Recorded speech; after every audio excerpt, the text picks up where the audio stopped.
ما قولك في مباراة المغرب؟ اولا انا زعلان من صابر لانه هناك قبلي انا. المهم الف مبروك والف مبروك للكرة المغربية وللكرة العربية. عموما نقول بامانه على انه بالنسبة إلى الركراكي لا شك على أنه يعني درس هذا المنتخب البلجيكي من الألف إلى الياء، ويتبين لنا بكل تأكيد إذا ما توقف دي برويني عن الحركة فأنت قادر على أنه تفعلها وبجدارة لا غبار عليها على الإطلاق. الآن لا يمكن أن تبدأ المباراة بانجراف هجومي، يعني بالفعل كان متحفظا في بداية المباراة على هذا الأساس كما جاء في التقرير واضح جدا، على أنه في الدقيقة الخامسة باتشواي ولكن محمدي كان أكثر من رائع وحولها إلى كورنر، وأيضا في الدقيقة 17 كان هناك محاولة لأونانا، وكذلك في الدقيقة 19 من مونيه، ولكن أيضا محمد كان في الموعد. من بعدها بالفعل بدأت النفس الهجومي يظهر تدريجيا بالنسبة إلى المنتخب المغربي وبدقة لا غبار عليه على الإطلاق. في هذه الأثناء يعني تعملق بالفعل أعتقد زياش كما لم نعهده منذ زمن طويل وطويل جدا.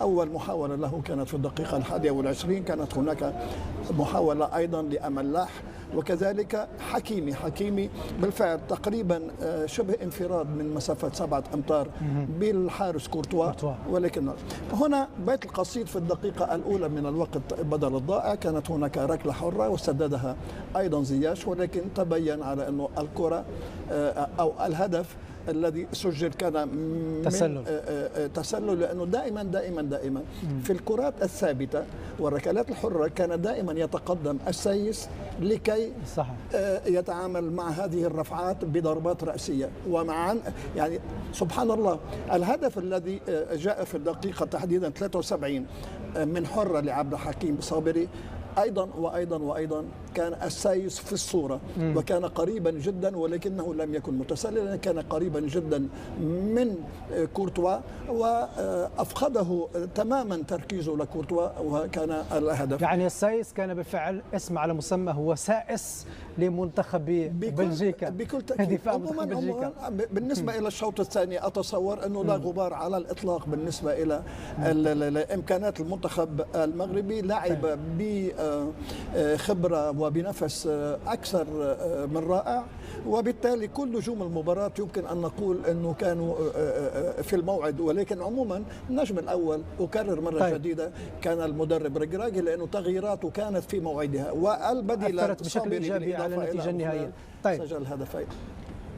منتخب المغرب في المباراة الأولى في المونديال تعادل دون هدف مع كرواتيا، وصيف البطل في المباراة الثانية فاز على بلجيكا وهو صاحب المركز الثالث ليس كذلك في كأس العالم، ولكنه وصيف التصنيف العالمي وصيف التصنيف العالمي.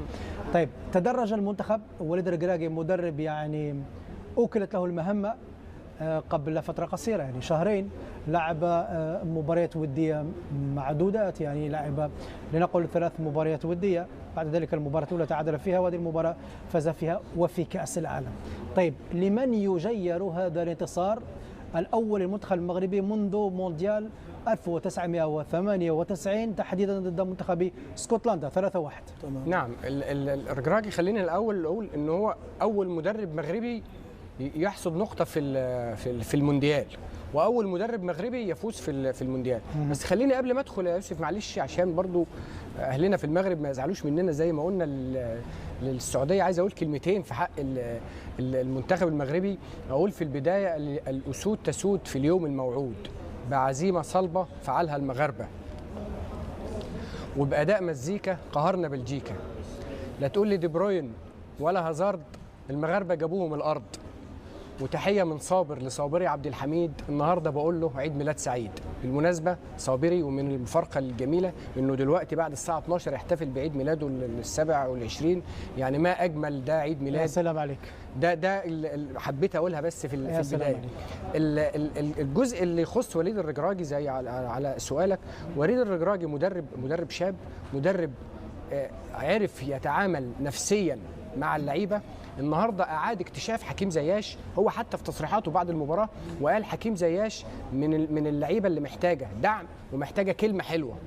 وبالتالي شفنا حكيم زياش النهارده بشكل مغاير تماما، وشفنا الانتصار. بالمناسبه ده الانتصار الثالث للمغرب في كاس العالم، وجميعهم على منتخبات اوروبيه بدايه من البرتغال في 86 واسكتلندا في 98.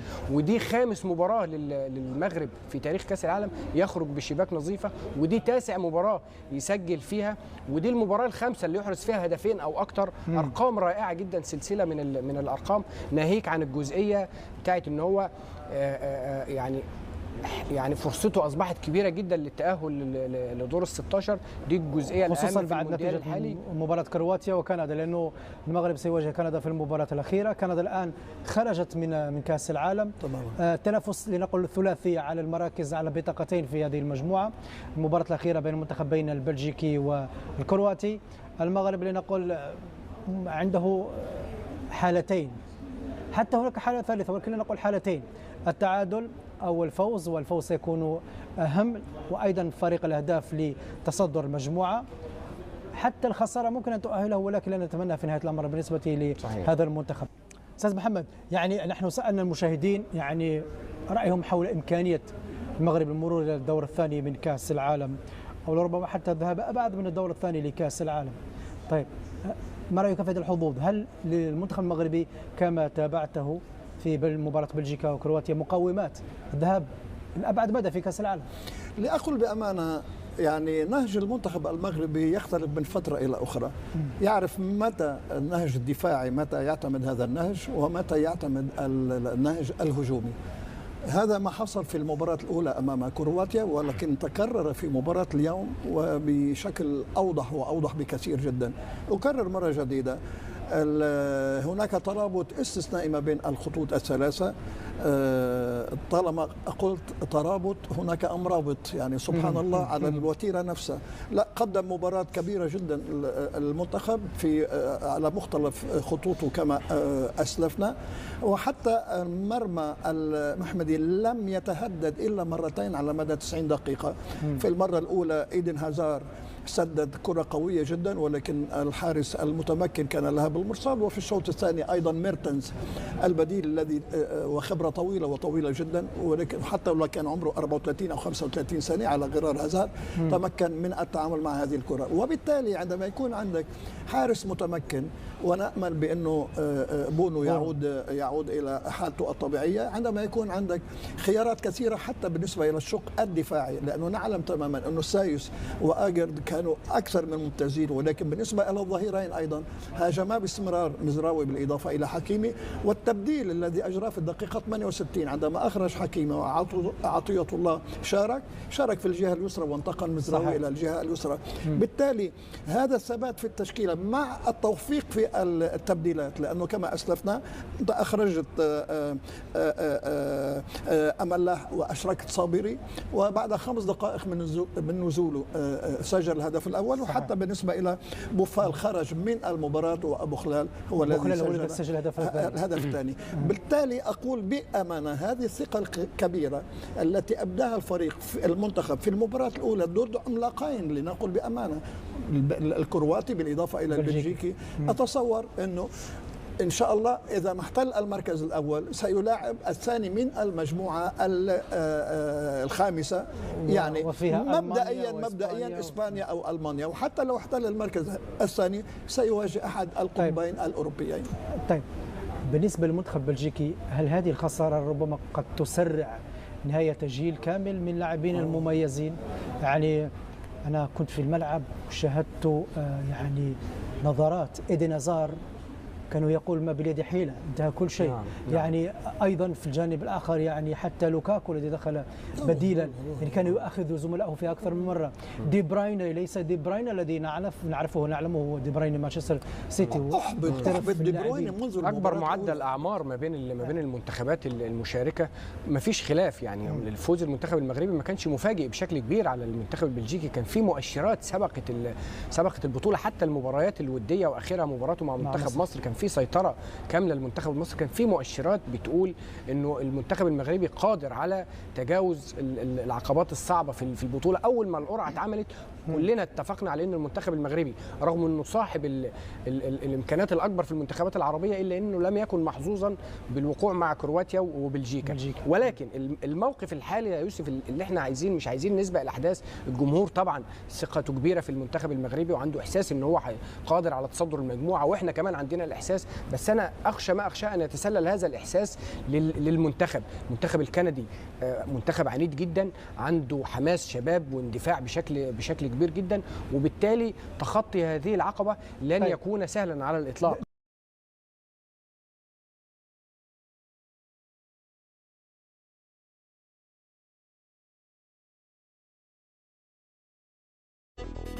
عامل نظافة تزوج من أرملة مدرب شهير.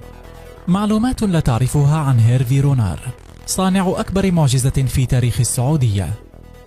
كتب المدرب الفرنسي هيرفي رونار اسمه بأحرف من ذهب في بطولات كأس العالم بعدما قاد المنتخب السعودي لتحقيق أكبر مفاجأة بهزيمة الأرجنتين في افتتاح مشوار مونديال قطر في واحدة من النتائج والمباريات التي دخلت تاريخ كأس العالم من أكبر الأبواب. وفي هذا المقطع سوف نعرض لكم معلومات قد تسمعونها لأول مرة عن هيرفي رونار، كيف تزوج من أرملة صديقه المقرب، وما هي قصة فضيحته مع الفتاة اللبنانية. جامع قمامة في فرنسا. اعترف رونار بنفسه بمدى الصعوبات التي وجدها قبل احتراف مهنة تدريب كرة القدم، حيث عمل في فرنسا لفترة كجامع قمامة وعامل نظافة في المحلات التجارية بعد الاعتزال كمدافع متواضع، ثم أسس شركته الخاصة لإعادة تدوير المخلفات، وكان يقوم بعمله بنفسه لعدم قدرته على توظيف أشخاص آخرين. ولكنه لم يخجل من الحديث عن تلك الفترة الصعبة التي استمرت في حياته منذ عام 1997 وحتى 2004. متزوج من أرملة برونو ميتسو. لم يرتبط هيرفي رونار عاطفيا بالكثير من النساء، فباستثناء والدة ابنته الكبرى كارديد، تزوج المدرب الفرنسي بفتاة سنغالية تدعى فيفيانا دياي، وهي أرملة مواطنه ومعلمه الراحل برونو ميتسو، الذي كان يرتبط بعلاقة وطيدة معه ووقف بجواره في محنته ومرضه، ثم وقع في غرام أرملته وتزوجها. وحظي رونار مع فيفيانا بحياة أسرية مستقرة، وأنجبا سويا طفلا وطفلة هما كيفن وآدري. فضيحة جنسية بالمغرب. أثناء تواجد هيرفي رونار لتدريب المنتخب المغربي، تورط في فضيحة انتشرت في وسائل الإعلام المحلية، حين وقع ضحية لعصابة قامت بابتزازه بعدما صورته في أوضاع مخلة خلال مقطع فيديو كان يعتقد خلاله أنه يتحدث مع فتاة لبنانية، ولكنها كانت محادثة مسجلة مسبقا بمعرفة العصابة التي طلبت منه 10,000 دولار مقابل التستر على فضيحته. ولكن المدرب الفرنسي أبلغ الشرطة المغربية التي تمكنت من القبض في النهاية على أفراد التنظيم العصابي. لا يجيد سوى تدريب المنتخبات. يعرف هيرفي رونار بإنجازاته ونجاحاته على الصعيد الدولي رفقة المنتخبات التي أشرف على تدريبها، فهو المدرب الوحيد عبر التاريخ الذي توج ببطولة إفريقيا مرتين مع منتخبين مختلفين، بعد إنجاز زامبيا ولقب نسخة 2012، ثم تتويج رفقة أفيال ساحل العاج بلقب نسخة 2015، وبعدها نجح في مناسبتين في التأهل لبطولة كأس العالم رفقة المغرب ببطولة روسيا 2018، وحاليا مع المنتخب السعودي في بطولة 2022 والتي حقق بها انتصارا سوف يبقى محفورا عبر التاريخ ضد الأرجنتين. على الجانب الآخر فشل رونار في كل المحطات التدريبية التي تولاها مع الأندية ليؤكد أنه مدرب منتخبات وطنية متخصص. إن أعجبك الفيديو لا تنسى الإعجاب والاشتراك في القناة.